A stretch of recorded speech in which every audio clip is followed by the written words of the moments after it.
आमर चैनल आसुवा नुआ नुआ वीडियो मान को देखवार लगे सब्सक्राइब करूँ और बेल बटन भी दबाई दूँ।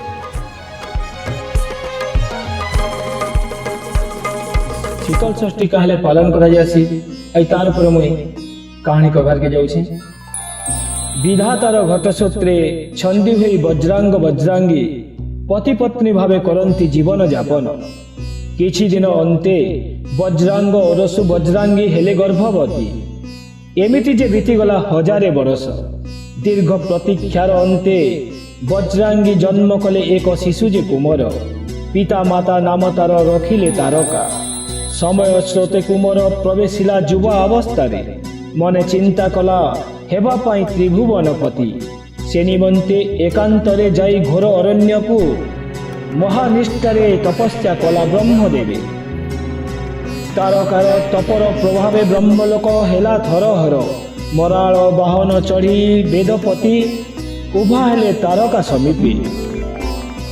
कहउचंती ब्रह्मदेव शुण रे तारका तोष मुहि तपस्या तोर मनोवांछा करिबी पूरण माग घिनी बर। बेनी कर जोड़ी कहे वज्रांग कुमार अहे ब्रह्मदेव जदि तोष तपस्या मोर दिय मते अमरत्व बर। कहउछंती धाता शुण रे कुमार अमर बर देवाकू शक्ति नाही मोर। ता व्यतीत जा मागिबू इच्छा तोर करिबी पूरण मने विचार तारका।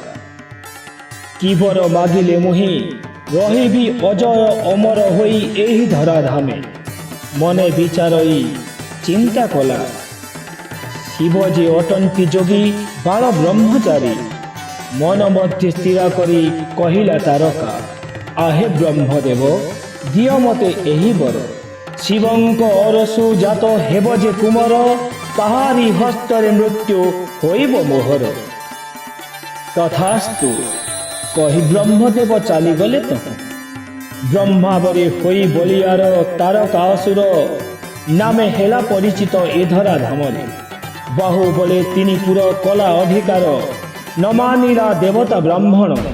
स्वर्गे सचिपति तारकार भये ब्रह्मदेव पासे जाई पशिले शरण। देखि सर्पदेव गणे निरुपाय वेदपति। समस्तंकु साथे घेनी ब्रह्मा प्रवेशिले गोलकपुरी रे। पचारंती गोलक बिहारी कोह ब्रह्मदेव कि कारणे आसीअछ समीपे मोहर। स्वर्गपुर किबा अबा पड़िला प्रमाद। कहउछंती ब्रह्मदेव आहे अंतर्जामी किबा अगोचर रहिछि तुम्भंकु। मोरी परे होई बलियान तारका असुर स्वर्ग मर्त्य पातालकु जिणी करे अत्याचार। कह हे उपाय किछि आहे चिंतामणि किपरि मरिब सेही तारका असुर। देइअछि बर मुहि शिवर अरसु जात हेब जे कुमार ताहारी हस्ते मृत्यु होइब ताहार। कहउछंती विष्णु ए कि बर देल तुम्बे आहे वेदपति। न जानो कि महादेव अटंती जे जोगी। असंभव असंभव तारका निधन।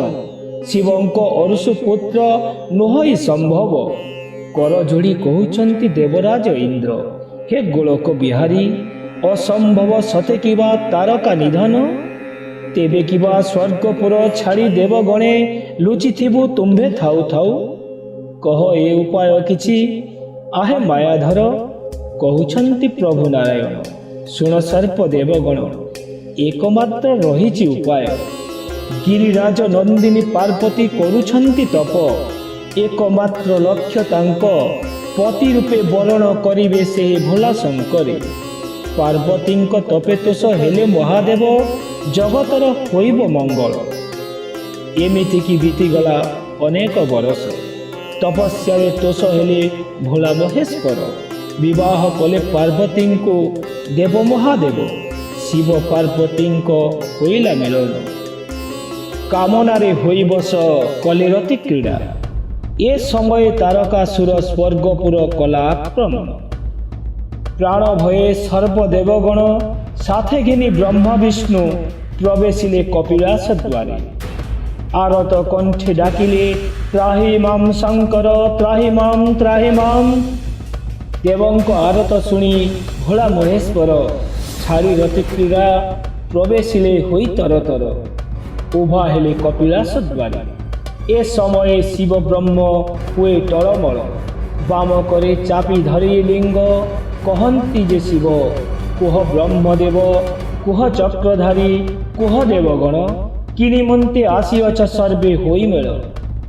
କାମନାରେ ହୋଇ ଚର୍ଚ୍ଚରିତ ଆସିଲେ ପାର୍ବତୀ ସମ୍ମୁଖେ ଦେଖିଲେ ପାର୍ବତୀ ବ୍ରହ୍ମା ବିଷ୍ଣୁ ଓ ଶିବଙ୍କୁ ହୋଇ କୋପଭର ଦେଲେ ଅଭିଶାପ ଏଣିକି ନିଷ୍ଠୁର ତୁମ୍ଭେ ଆହେ ତ୍ରିଦେବ ହୃଦୟ ବୋଲି ନାହିଁ କିଛି ତୁମ ପାଶେ ସେ କାରଣ ବୁଝି ପାରୁନାହ ତୁମ୍ଭେ ନାରୀ ମନ କଥା ଏଣୁ ଦେଉଅଛି ଅଭିଶାପ ମୁହିଁ ବୃକ୍ଷ ହୋଇ ଜନ୍ମ ହୁଅ ତୁମ୍ଭେ ଆହେ ତ୍ରିଦେବ।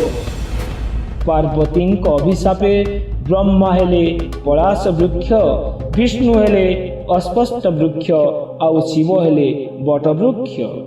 ଅଭିଶାପ ଦେଇ ମାତା ଚଲିଗଲେ ତହୁଁ କହୁଛନ୍ତି ଚକ୍ରଧାରୀ ଶୁଣ ହେ ମହେଶ ସ୍ୱର୍ଗପୁର ଆକ୍ରମଣ କରିଅଛି ତାରକା ଅସୁର ମୋ ପକ୍ଷରେ ନୁହଇ ସମ୍ଭବ ରୋକିବାକୁ ତାକୁ ପାର ଯଦି ରୋକ ତାଙ୍କୁ ଆହେ ମହେଶ୍ୱର। କହୁଛନ୍ତି ଶିବ ବାମ କରେ ଧରିଅଛି ଲିଙ୍ଗ ଯଦ୍ୟପି ଛାଡ଼ିବି ଲିଙ୍ଗ ବ୍ରହ୍ମ ମୋର ହୋଇବ କ୍ଷରିତ ତାପର ସେ ବସୁମତୀ ହେବ ଭସ୍ମୀଭୂତ। ତାହା ଶୁଣି ଦେବରାଜ ଇନ୍ଦ୍ର ପବନକୁ ଦେଲେ ଆଜ୍ଞା ଯାଅ ହେ ପବନ ଦେବ ରୁଦ୍ର ବ୍ରହ୍ମ କର ହେ ଧାରଣ।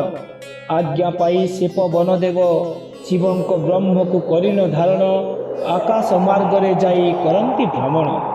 କିଛି ଦିନ ଅନ୍ତେ ମନେ ଚିନ୍ତା କଲେ ମନେ କ୍ଳାନ୍ତି କଲେ ଅନୁଭବ ବ୍ରହ୍ମ ନେଇ ପକାଇଲେ ଗଙ୍ଗା ଜଳେ ନେଇ ଗଙ୍ଗା ଜଳେ ସ୍ନାନ କରୁଥିଲେ ଷଡ଼କୃତ୍ତିକା କୁମାରୀ ରୁଦ୍ର ବ୍ରହ୍ମ ହୋଇ ଷଡ଼ଭାବ ପ୍ରବେଶିଲା ଷଡ଼ କୁମାରୀ ଗର୍ଭରେ ସର୍ବକୁମାରୀ ହେଲେ ଗର୍ଭବତୀ ପ୍ରସବିଲେ ଏକ ଏକ ଶିଶୁପୁତ୍ର।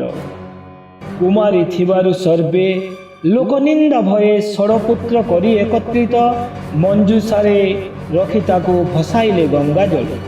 କିଛି ପଥ ଅନ୍ତେ ସେ ମଞ୍ଜୁଷା ଯାଇ ଲାଗିଲା କୂଳରେ ଜାଣିଗଲେ ଇନ୍ଦ୍ରଦେବ ଶିବଙ୍କ ଓରସୁ କୁମର ହୋଇଛି ଜନମ ଓରସୁ କୁମର ହୋଇଛି ଜନମ।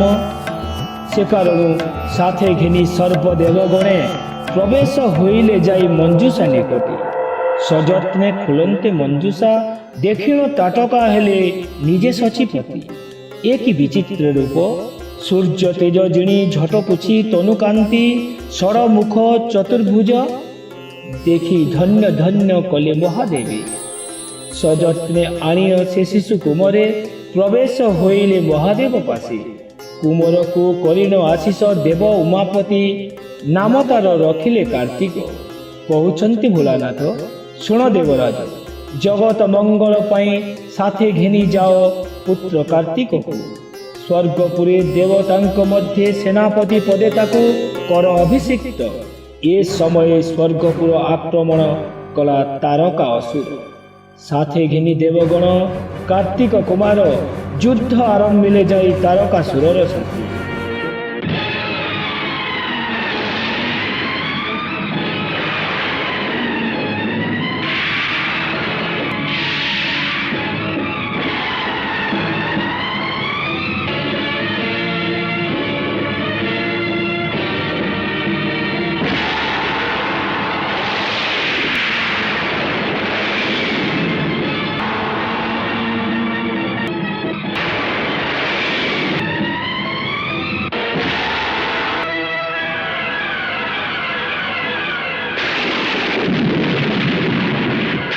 କୁମାର କାର୍ତ୍ତିକ ହସ୍ତେ ହେଲା ପରାଜିତ ପ୍ରାଣ ହରାଇଲା ସେହି ତାରକା ଅସୁର।